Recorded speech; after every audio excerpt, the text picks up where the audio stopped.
Bonjour, ici Jean Sinotte du studio Photobot à Québec. Aujourd'hui, je vous présente le nouveau système de porte-filtre Nissi, soit le modèle V6 100 mm. Tout d'abord, c'est un nouveau système que Nissi vient de lancer avec plusieurs améliorations comparativement avec le système V5 que j'avais auparavant. Et ça démontre que Nissi sont vraiment à l'écoute de leur clientèle, puisque plusieurs demandaient certaines améliorations sur le porte-filtre et on retrouve justement toutes les améliorations qu'on demandait avec le nouveau porte-filtre. Qu'est-ce qui est compris avec le porte-filtre? Bien, tout d'abord, on va avoir deux ensembles qui sont disponibles.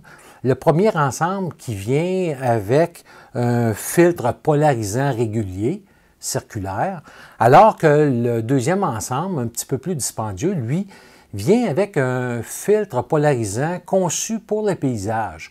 C'est-à-dire que ce filtre-là va saturer un peu plus les couleurs ainsi que les contrastes. Donc, ça donne un plus au niveau des paysages. Et également, dans le kit le plus dispendieux des deux, on va retrouver un bouchon qui va venir protéger le filtre polarisant lorsqu'il est monté sur l'adaptateur principal, sur l'objectif, qu'on va voir ensemble un petit peu plus loin. Dans l'ensemble également, qu'est-ce qui est fourni? Bien entendu, on va avoir l'adaptateur principal. L'adaptateur principal, bien, est conçu pour des objectifs de 82 mm de diamètre.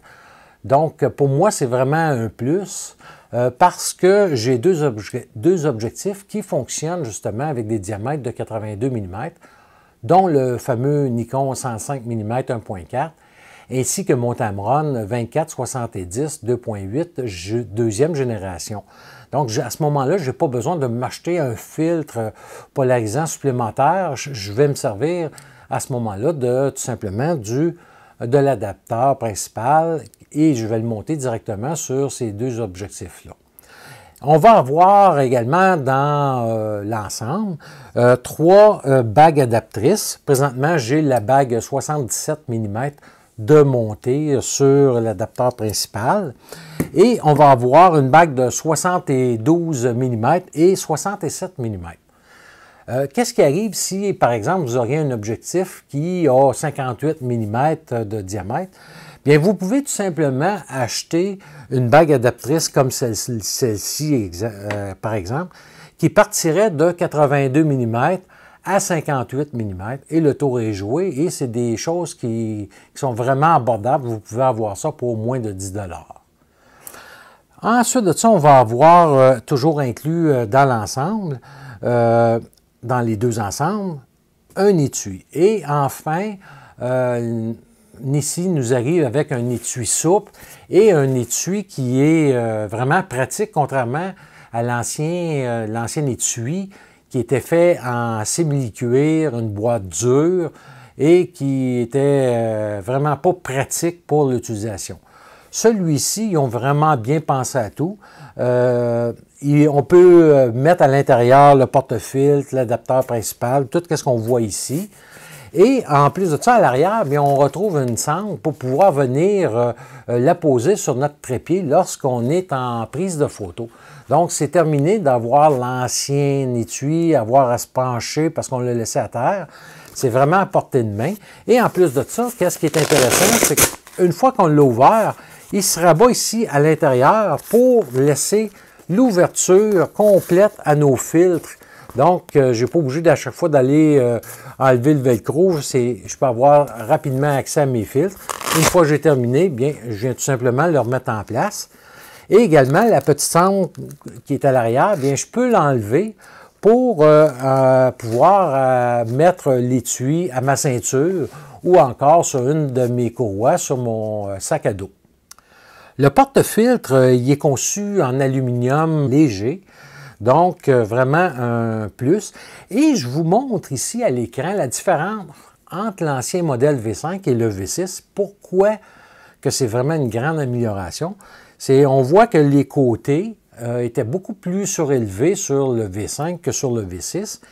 Et qu'est-ce qui arrivait lorsque je voulais aller chercher un des filtres ici à l'intérieur, par exemple, lorsque j'utilise un filtre à densité neutre qui est carré, 100 mm par 100 mm, et que j'avais en avant un filtre de 150 mm par 100 mm, bien, il fallait quasiment que j'enlève le filtre 150 par 100 mm pour aller chercher le filtre carré, alors que maintenant, j'ai accès, puisque le filtre dépasse, je peux le repousser et aller chercher seulement ce filtre-là, sans aller devoir enlever l'autre filtre rectangulaire. L'autre avantage, comme les anciens aussi, c'est qu'il nous permet de pivoter à 360 degrés une fois monté sur l'objectif. Je vais vous montrer un petit peu plus loin de la façon qu'on va le monter sur un objectif. On a toujours la présence du petit levier pour monter sur la bague principale, mais on va avoir un nouveau levier pour verrouiller le porte-filtre en place. Donc, une fois, parce que souvent, je pouvais me retrouver avec un angle si je travaillais certains paysages, et à ce moment-là, c'était facile que je m'accroche et qu'il se déplace. Maintenant, on peut vraiment venir le verrouiller sur l'adapteur principal, et à ce moment-là, même s'il change de filtre, il va demeurer en place sans modification sur la rotation sur l'objectif. Donc, vraiment un plus pour ce porte-filtre-là. Et ça faisait longtemps qu'on demandait d'avoir l'ajout de ce petit levier de verrouillage ici. L'adapteur principal, maintenant, je vous montre à l'écran, est surélevé au niveau de la fixation du filtre polarisant. Donc, ça a pour effet qu'autrefois, il fallait que je vienne avec mes doigts vraiment à la surface pour pouvoir le visser et surtout dévisser le fil polarisant. L'autre amélioration qu'on trouve sur le porte-filtre également, on va avoir la présence des, si on veut, des fentres pour mettre les filtres. Parce que, bon, on peut mettre, en plus du polarisant, on peut mettre 3 filtres plats en avant. Et autrefois, le système était beaucoup plus rigide et plus difficile à rentrer les filtres.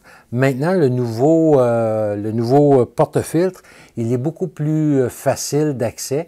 On va le voir un petit peu plus loin, comment c'est plus facile. On a comme des petites lignes ici qui nous servent de guide pour venir rentrer nos filtres. Donc, c'est vraiment un plus encore là, une belle amélioration qu'on va retrouver avec le porte-filtre. Maintenant, on va passer en gros plan aux procédures d'installation du porte-filtre sur un objectif. Je vais vous démontrer comment on utilise et les étapes pour fixer le porte-filtre. Tout d'abord, si on a un fil de protection sur l'objectif, bien, il s'agit de l'enlever avant de monter le porte-filtre. Comme ici, j'avais un fil de protection, donc je l'enlève. Par la suite, on va avoir la bague adaptrice principale. La bague adaptrice principale, elle, c'est là-dessus qu'on va venir monter le porte-filtre, mais elle est de 82 mm au départ. Donc, mon objectif qui a 77 mm, je dois prendre la bague adaptrice qui est fournie avec. Je vais venir tout simplement ici visser la bague adaptrice sur l'objectif. Et une fois que c'est fait, il me reste à poser le polarisant. Et à ce moment-là, je vais venir déposer mon fil polarisant. Qu'est-ce qui est important à savoir? On a une petite molette ici et on tient avec notre doigt de notre molette qui permet de venir bien serrer le fil polarisant. Voilà, c'est en place. Et il me reste simplement à venir visser l'adapteur principal sur l'objectif. Voilà, c'est en place et on peut voir déjà qu'avec les deux molettes que j'ai, je peux vraiment faire la rotation du filtre polarisant. Pour ce qui est du porte-filtre, bien, on va voir le porte-filtre ici. On a la présence d'un petit loquet dont je vous parlais, qui va pouvoir verrouiller en place le porte-filtre. Et c'est avec le petit levier ici qu'on va pouvoir insérer et tenir en place le porte-filtre. Donc, j'ai tout simplement à venir l'insérer. Je tire sur le petit levier et voilà, c'est bien en place. Le verrouillage, bien une fois que j'ai fait ma composition, bien je peux venir vraiment et on voit que c'est très solide, même l'appareil bouge lorsque j'essaie de tourner le porte-filtre. Donc c'est l'avantage du porte-filtre qui fait une rotation 360 degrés. Donc vraiment un porte-filtre qui est vraiment bien adapté. Et je vais vous démontrer maintenant comment insérer les filtres. Ici, j'ai un filtre de densité neutre, donc je veux l'insérer. Et c'est très simple, je viens dans les deux premières fentes, si on veut, les plus rapprochées de l'objectif. C'est à cet endroit que le filtre densité neutre va être mis. Donc, je viens tout simplement le glisser. Et si j'ai, exemple, à installer un deuxième filtre, et que ce soit un filtre à densité neutre dégradée, bien à ce moment-là, avec les guides, c'est très facile, on peut venir et c'est le nouveau système qui est beaucoup plus facile. Avant, il fallait que je prenne vraiment tous mes doigts pour poser. Maintenant, un seul doigt et ça se monte très bien, mais c'est très solide, il n'y a pas danger de tomber. Et par la suite, je peux jouer avec l'inclinaison de tout le filtre de l'ensemble. Et avec les deux molettes, bien, je peux jouer avec le filtre polarisant et aller chercher l'effet désiré. Alors, voilà un petit peu la façon que ça fonctionne au niveau du porte-filtre.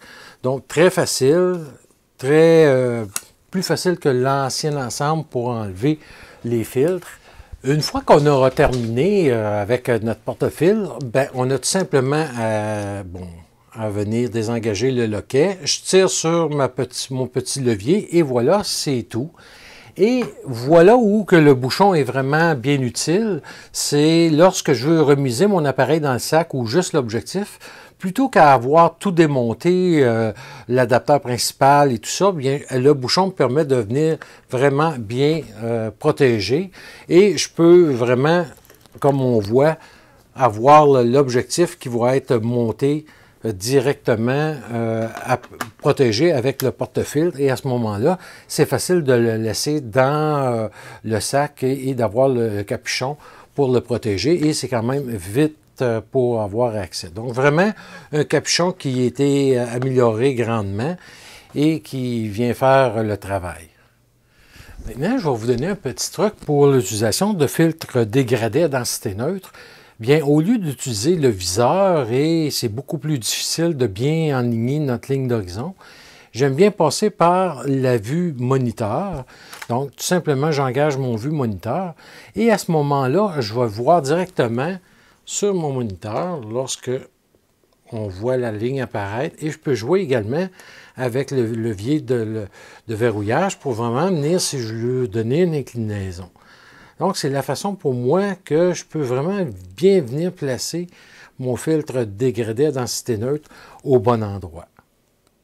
Vous avez pu donc voir comment il est facile d'utiliser le système Nissi.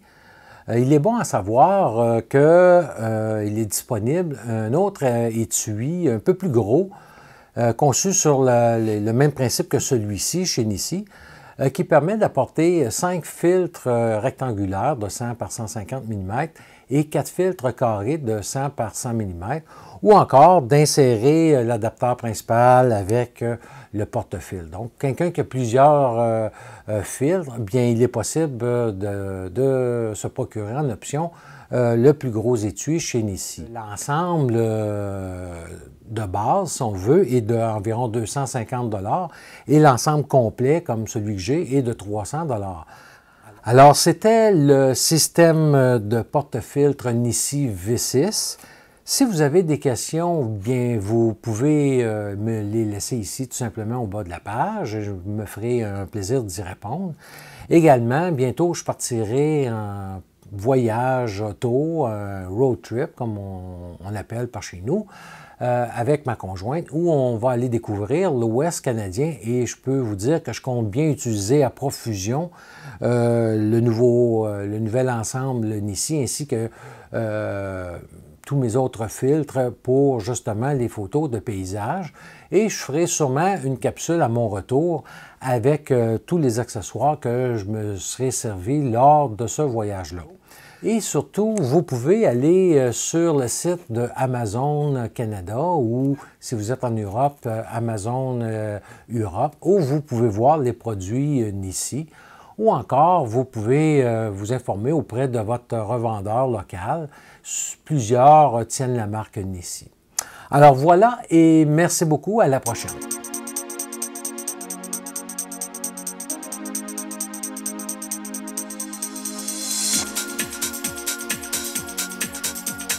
Ooh.